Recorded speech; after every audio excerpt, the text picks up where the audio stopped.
Efendim Sayın Valim? Efendim? Evet, benim haberim var. Evet.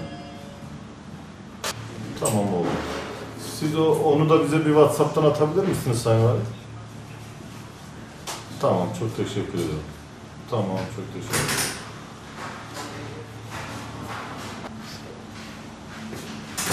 Amerika'da. 21 Mart'ta dünyada yaşanan bir virüsten dolayı iş yerlerimiz geçici süreliğine kapatılmıştı. 11 Mayıs itibariyle tekrar iş yerlerimiz açılmıştı ama bazı işlemlerimiz tekrar kısıtlanması devam ediyordu. Berber, kuaför ve güzellik salonları camiasında. Dün itibariyle 7. ayın 20'si 2020 itibariyle bakanlığımızın yayınladığı genelgede erkek berberlerimizde jiletle sakal tıraşı serbest oldu. Güzellik salonlarımızda da, bayan kuaförlerimizde de makyaj, kalıcı makyaj ve cilt bakımı yasağı kalktı artık.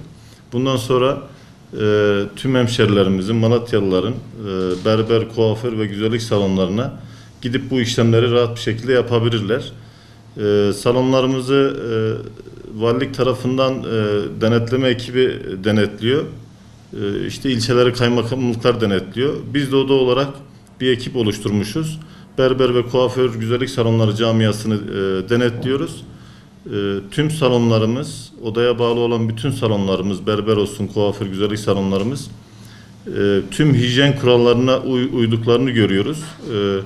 Bundan sonra da hijyen kurallarını hiç aksatmadan mesafeyi, maskeyi hem kendileri hem çalışanları buna uyarak dediğimiz gibi jiletle sakal tıraşı erkek berberlerinde kalkmıştır.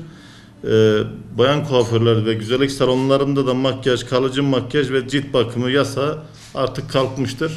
Tüm esnaflarımız dediğimiz gibi hijyen kurallarını aksatmadan uyarak bu işlemleri de artık yapabilirler. Şu anda yasak olan hiçbir şey yok. İşte Malatya bilindiği gibi işte önümüzde bir Kurban Bayramı var. Tedirgin olmasınlar. Tüm salonlarımız